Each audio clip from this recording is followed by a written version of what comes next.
you all are coming here to practice Dhamma.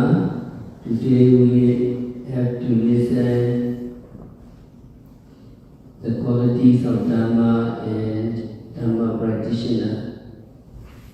There are 6 qualities of the Dhamma. You can look at your retreat manual, page 11.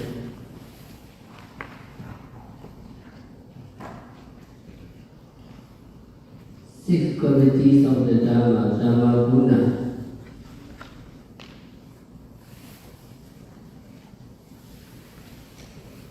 You listen my body recitation. Number 1, Sayādaw Bhagavata Dhammo. Number 2, Santitiko. Number 3, Akamiko. Number 4, Ehipasiko. Number 5, Aupaniko. Number 6, Pajatang Viditabo Vinyuhi. Here are 6 qualities. Can you follow me in Pali? Sayādaw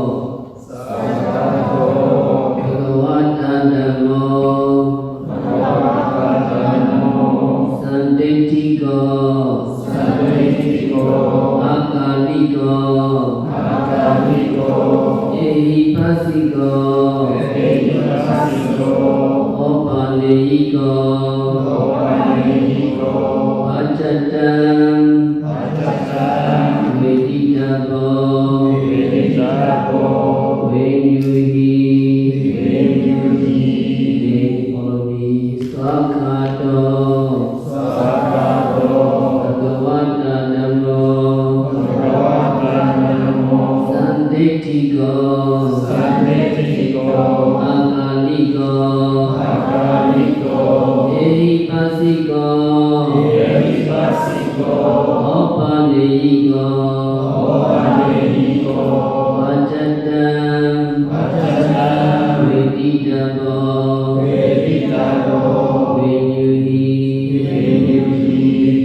Translation, can you follow me? World is founded. Is the teaching of the Buddha. Self-evident. Can be experienced by oneself. Immediately beneficial. Here and now without delay. Worthy to invite one. Come and see. Through empirical knowledge. Worthy to keep and carry with oneself. Worthy for wise people. To experience individually. So Dhamma should be carried with ourselves all the time. Dhamma is worthy to keep all the time. Now you are keeping your Dhamma, your precepts, you are developing concentration, and you are developing wisdom, vipassana is that knowledge.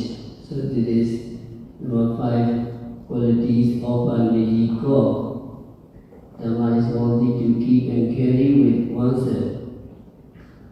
Because Dhamma is very practical, Dhamma can give benefits immediately here and now without delay. That is when you attain Vedanyana. Number 4, Ehipasiko. Dhamma is worthy to invite the person to come and see. Dhamma is real empirical knowledge, not theoretical. You can try the Dhamma, you can practice Dhamma, you can get the benefits. Number 1, Sayādaw Bhagavata Dhamma is well expounded. And first, Buddha, he practiced this Dhamma, and then with his empirical knowledge, without a teacher, he expounded this true Dhamma. Dhamma. Dhamma is good in the beginning, good in the middle, good in the end. This is the three qualities of the Dhamma. You have to memorize and you need to respect the Dhamma. So a person who practices marriage, who performs marriage is called Dhammacārī in Pali. So you simply understand Dhamma here means just marriage. Dhamma means meritorious deeds in general. So you can practice charity when you make donation. Then you are practicing Dhamma. When you help some people, you are practicing Dhamma. When you talk to people amicably, friendly, with good intention, then you are practicing Dhamma. Simply you understand Dana, Sila, Metta, etc. So when you abstain from killing living beings, when you abstain from stealing, when you abstain from sexual misconduct, when you abstain from stealing, etc., you are keeping the moral precepts, you are practicing Dhamma. When you help people,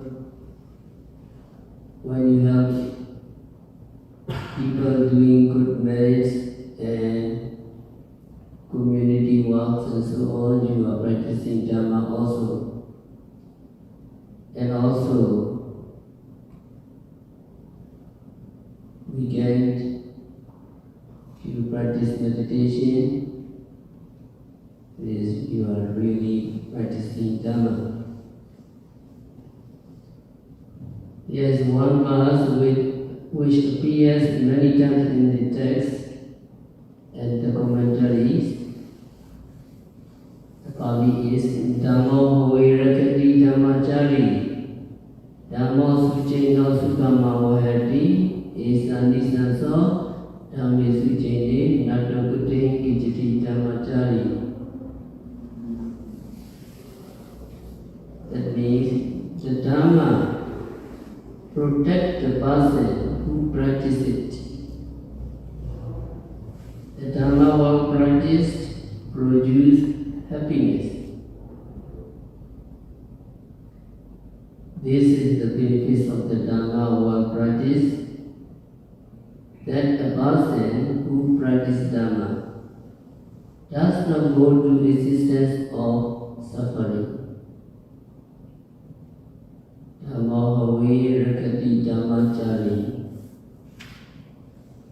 The Dhamma protect the person who practices it.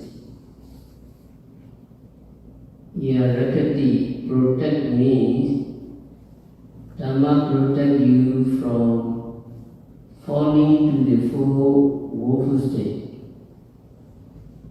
You may be never going down to the lower state if you practice Dhamma. So we Buddhist people believe that there are many lives. There were many lives in past, and there will be many lives in the future.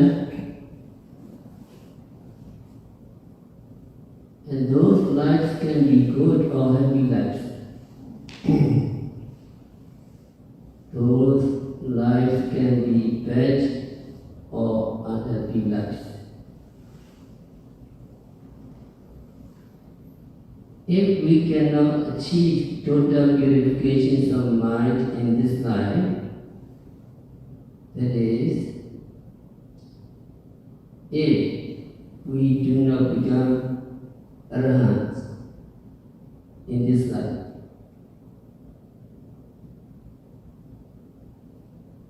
there will be always life in the future. And life is very suffering. We need to understand deeply. And if we have to be reborn in the future life, we want to be reborn in the life where happiness prevails, or we don't want to be reborn in the existence where suffering is predominant.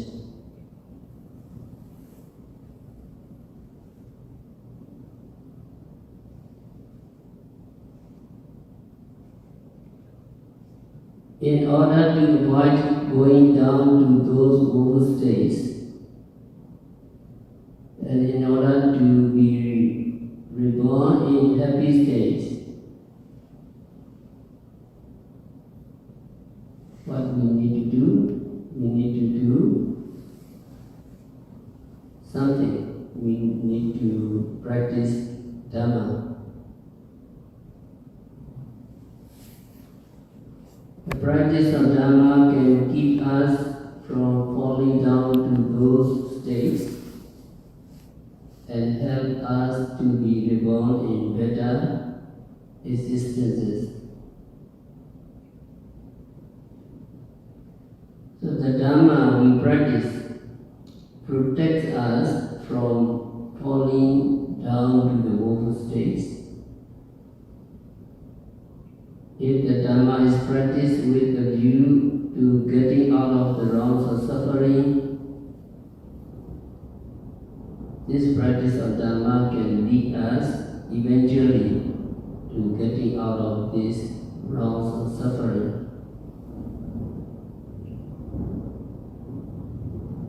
There are many kinds of meritorious deeds, ordinary meritorious deeds, such as giving, dana, keeping moral precepts, sila, and so on, and can help us to be reborn in happy states. But this cannot lead us direct to the attainment of Nibbana. In order to attain Nibbana and to get out of this samsara, rounds of rebirth, what we need to do? We have to practice vipassana meditation.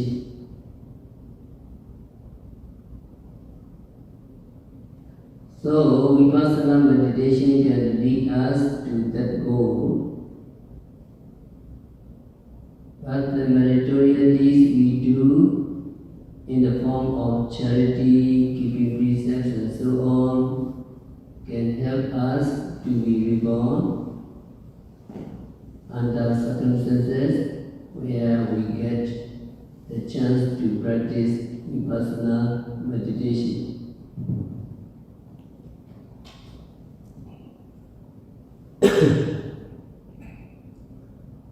So the meritorious deeds we do in the form of giving, keeping moral precepts and so on,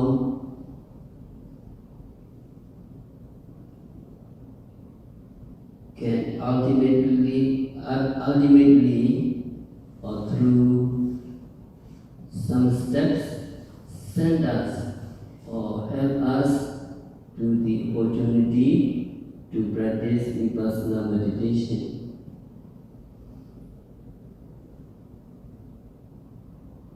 So the merits we do can always protect us from falling down into four woeful states, and also if that merit is directed towards getting out of realms of suffering, it will lead us to get out of realms of rebirth.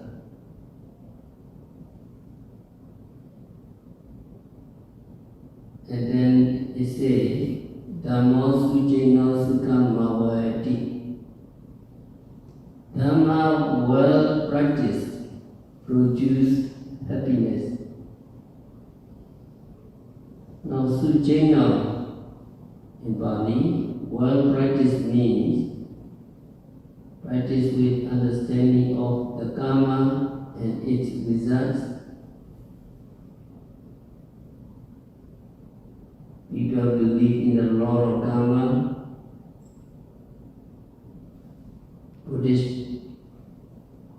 believe that there are the results of the karma.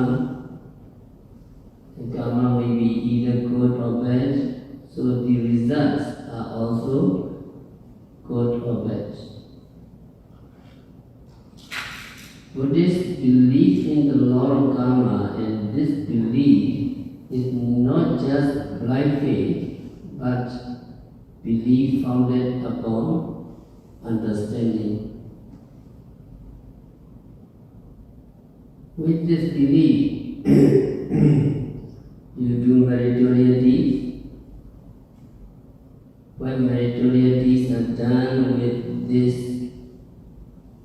belief, they are called practicing the Dhamma in a correct way or practicing the Dhamma well. And also when you practice Dhamma, you should practice with seriousness, with reverence to the Dhamma. So when Dhamma is practiced in this way, it is called the Dhamma well practiced. So only just 2 days weekend retreat, you come to the center, your practice is serious, your practice is with reverence to the Dhamma. It is Dhamma well practiced. And the Dhamma well practiced can bring happiness to those who practice. Happiness here means both worldly happiness and the supramundane happiness. Happiness in this world and happiness that transcends the world.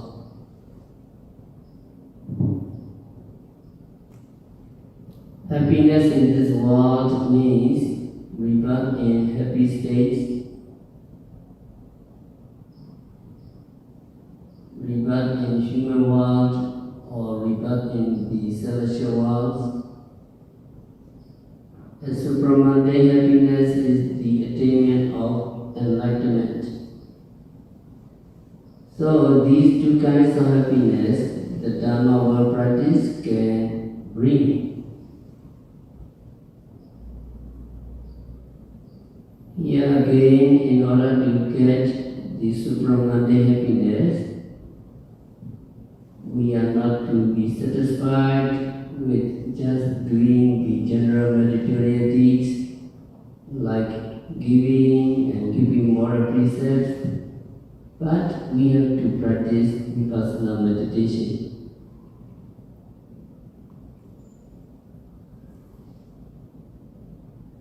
The Buddha said at the beginning of the discourse on the 4 foundations of mindfulness, Satipatthana Sutta, that the practice of mindfulness is the only way for the purifications of minds of beings. When mind is totally purified, there will be no more craving, no more ignorance for that person, and so there will be no more rebirth for him. In order to reach that stage, mindfulness is the only way, so we have to practice mindfulness to reach that stage.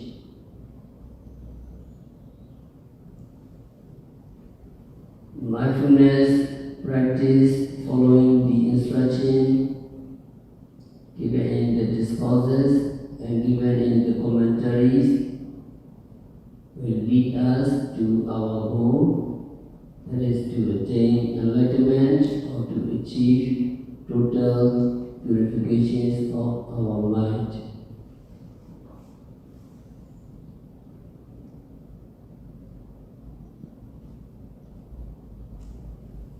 Esanis sanso Dhamme sucene nadokadeng vichiti Dhammacārī.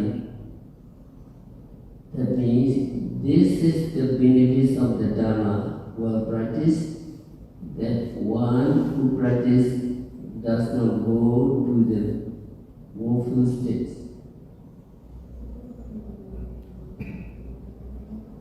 Now, the word Dhamma has the meaning of something that holds or that keeps. So when we practice Dhamma, it can hold us, it can keep us from falling down to the four woeful states. That means from being reborn in the four woeful states. When a person practices Dhamma in his next life, he will not be reborn in these four woeful states.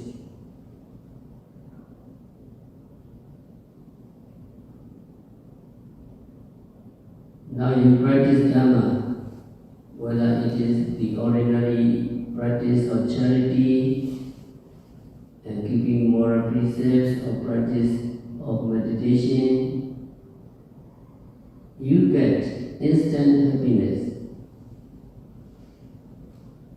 When you practice charity, when you give something to somebody, you're very happy because other people, the recipients, are very happy, and also you experience the joy of your giving. You are happy that the recipient gets something to satisfy him with, and you are happy because you can help that person to be happy. That is one happiness or one joy you get from the practice of giving charity. And the other benefits from the practice of giving is that you are able to get rid of attachment or craving for the things that you give away. Beings are naturally attached to the things they possess, so there is always attachment and always also worry and anxiety about that properties. When the property or the things is given, the person who gives away not only the things but also the attachment or craving for that things.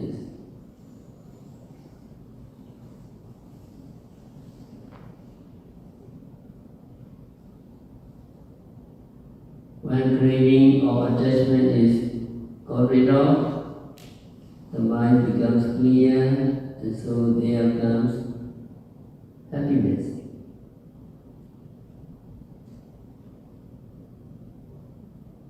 So when you do meritorities, first there is joy of doing it, and there is joy of helping others. There is joy of getting rid of mental defilements at that moment. There is one kind of joy you get from the practice of Dhamma.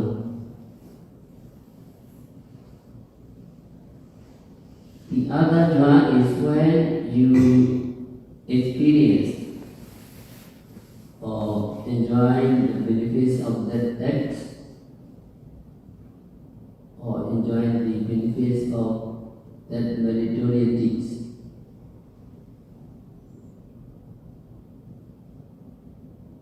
And it is said that meritorious deeds can bring results in this life or in the next life or in the life following the next.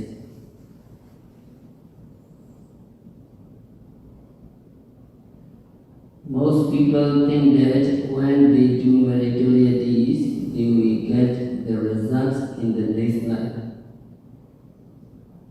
But according to the explanation given in the commentaries, the merits or meritorious deeds can give results not only in the next life but also in this life.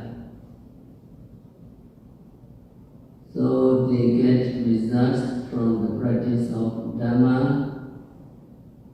even in this very life.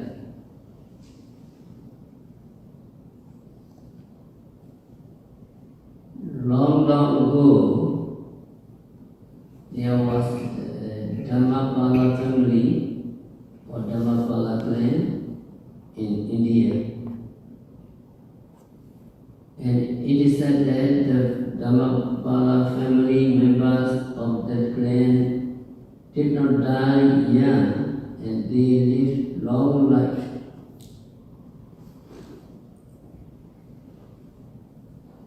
At one time, a young man was sent to another place to study. And then when he was there, a young person died. So he was surprised and he asked, "Why people die young in this place?"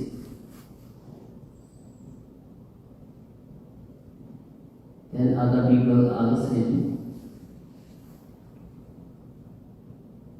whether no young people died in his country or in his Dhammacārī clan. And he said, "Yes, no young people died in our country or in our clan." After hearing this, the teacher at the place did not believe him. And so he took some bones of a goat and carried them to the father of that student. And they showed the bones and told him, actually he showed the bones and lied to him that his son has died and these were the bones of his son. He showed the bones and told that your son died. But the father laughed and he did not believe him. And the father said, "No, I do not believe you because nobody in our clan died young. These bones must be of another person." The father said. Then the teacher or the professor asked, "Why this happened?"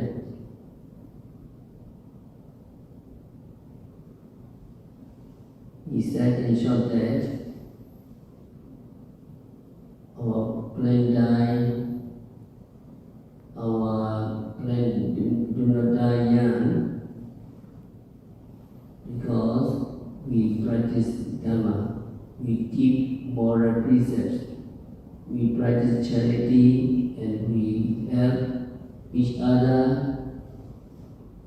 and all of our members, including the servants and slaves, practice Dhamma. That is why in our clan or in our country, nobody dies young. That might explain. So the practice of Dhamma can give results in this very life. We don't have to wait until another life to get results of meritorious deeds. So in the qualities of the Dhamma, after we go, actually it is immediately give benefits here now without delay. It is a Megacita. If you attain Megacita, you attain Alacita. Here in general you need to understand the practice of Dhamma can give results in this very life. We don't have to wait until another life to get results of the meritorious deeds. So the question, among the meritorious deeds, which is the best? Dana, charity, sila, morality, metta bhavanam, loving kindness, meditation, etc. So among the meritorious deeds, the practice of vipassana is the best. Because vipassana practice can lead direct to the eradications of mental defilements once and for all, and for the total purifications of mind. That is why the practice of vipassana meditation, is the best.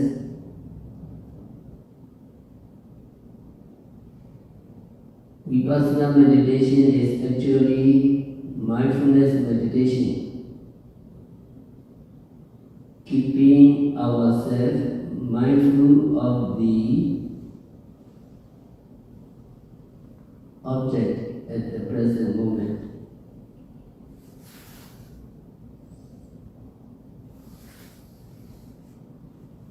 Not you're sitting, not rising, falling. You concentrate on the rising and falling, fear and despair, falling, rising and despair. From the beginning to the end, you observe. Gradually, you are understanding, getting deeper. Rising is one, and knowing is one, falling is one, and knowing is one.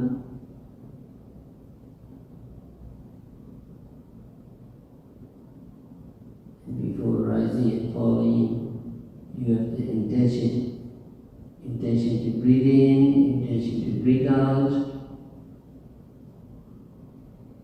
Rising, you observe and despair immediately.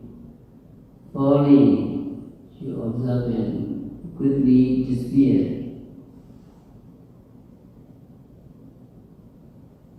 You practice walking meditation, left, right.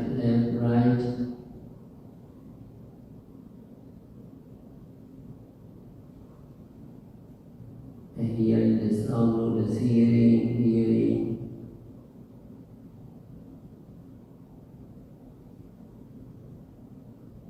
Hearing, you capture only the sound wave. And by which you hear with your eardrums. From the ear you hear. Eardrums and the sound wave are rupa, physical phenomena. The hearing consciousness is nama, mental phenomena. Hearing, hearing, hearing. As soon as you know hearing, they disappear. Not only one time, you experience many times. The more you mindful, the more they disappear. And you see the true nature of these psychophysical phenomena. The true nature of nama-rupa, mind and matter means you see that these mind and matter are impermanent, they are suffering, and they are always oppressed by rising and disappearing, and they are insubstantial. So it is important to see these three characteristics: impermanence, unsatisfactoriness, and insubstantial.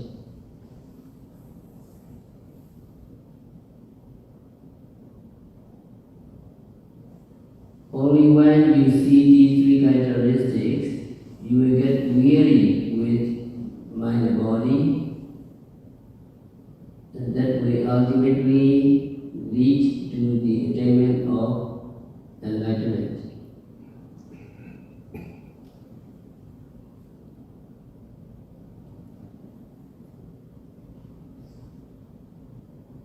In order to see the true nature of mind and matter, we need to observe that mind and matter continuously, precisely.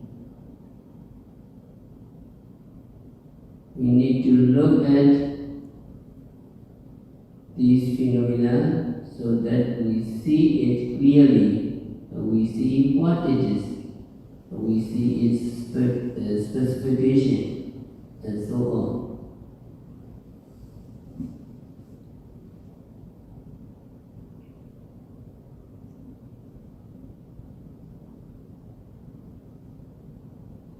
And only the object at the present moment lends itself to be scrutinized, to be watched. Those that are past and those that will come in the future cannot be observed closely, simply because they are not here with us. That is why in the practice of Vipassana meditation, the object at the present moment is the most important. And so we try to be mindful of that present object. Once we see the true nature of mind and matter at the present moment, we can understand by inference that these mind and matter in the past were also impermanent, and mind and matter in the future will also be impermanent. So by inference, we understand these three characteristics of mind and matter of the past and the future.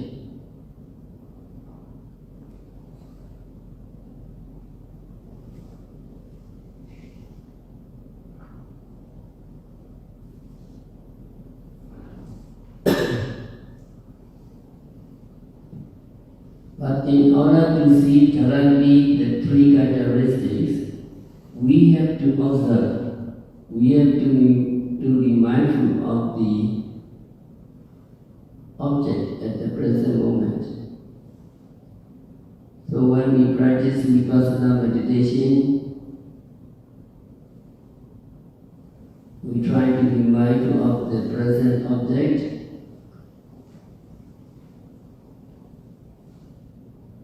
We try to watch the present object. Trying to be mindful of the present object is to see it clearly, to see its nature or characteristics, and ultimately to get weary with mind and matter and reach enlightenment or achieve achieve the eradications of our mental defilements.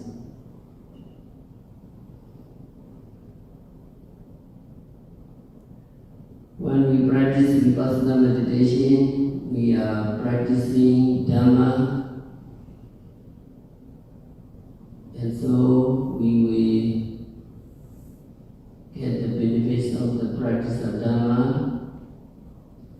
in terms of happy future rebirths and so on. And if we are totally successful with the practice, then we will be able to reach the state of enlightenment.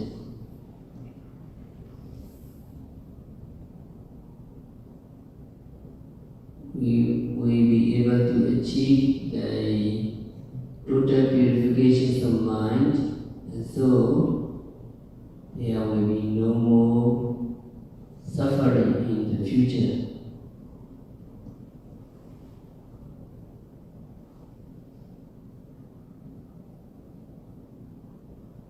With that goal in mind, we practice vipassana meditation, we practice mindfulness, we try to be mindful of the mental states that arise in our mind, and we try to be what is happening in our body.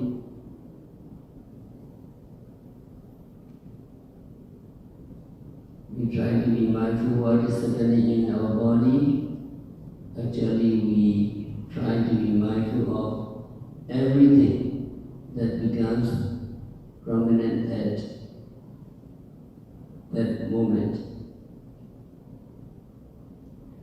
With the practice of vipassana meditation, we expect to achieve total purification of mind. Even if we cannot achieve total purification, to achieve partial purification of mind.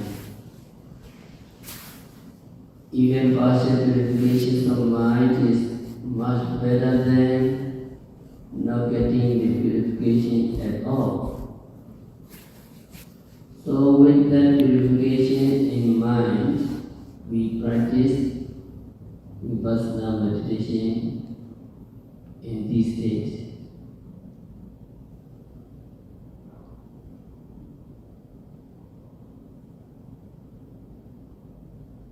In vipassana, what is important is the three things.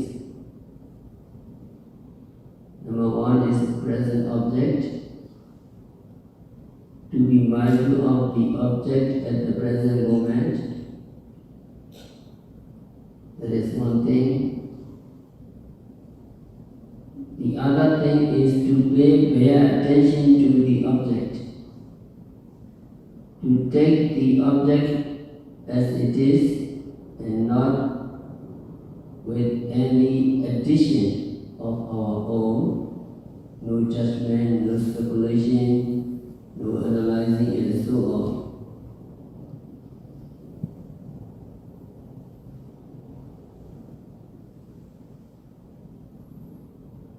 That is the second thing.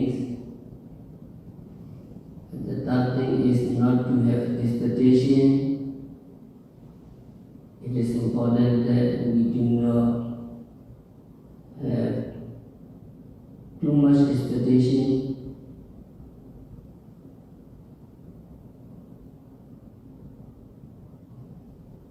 Because as you know, although the expectations are useful because they motivate us to practice, to come to this center, to come to the weekend retreat, etc. And when we are in the practice, they become obstacles. So we have to avoid them. If we can take care of these three things, when we practice vipassana meditation, we will get the results.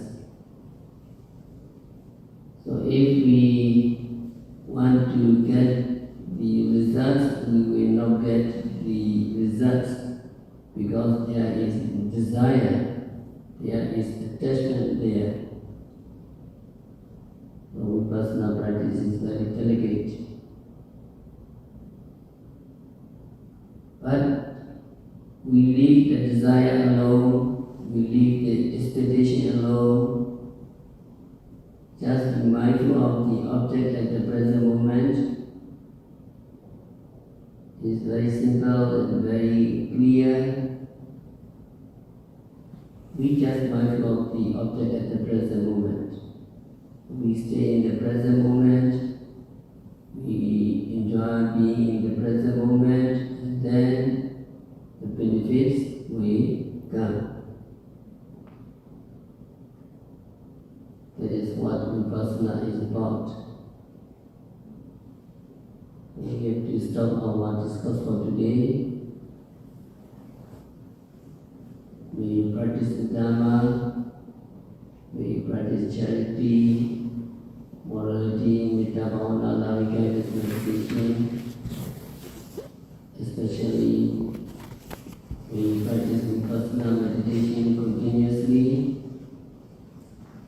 May all practitioners be able to achieve your goal, total cessation of suffering through the practice of Dhamma, through the practice of vipassana meditation. May all practitioners, may all yogis realize the real peace in the very near future.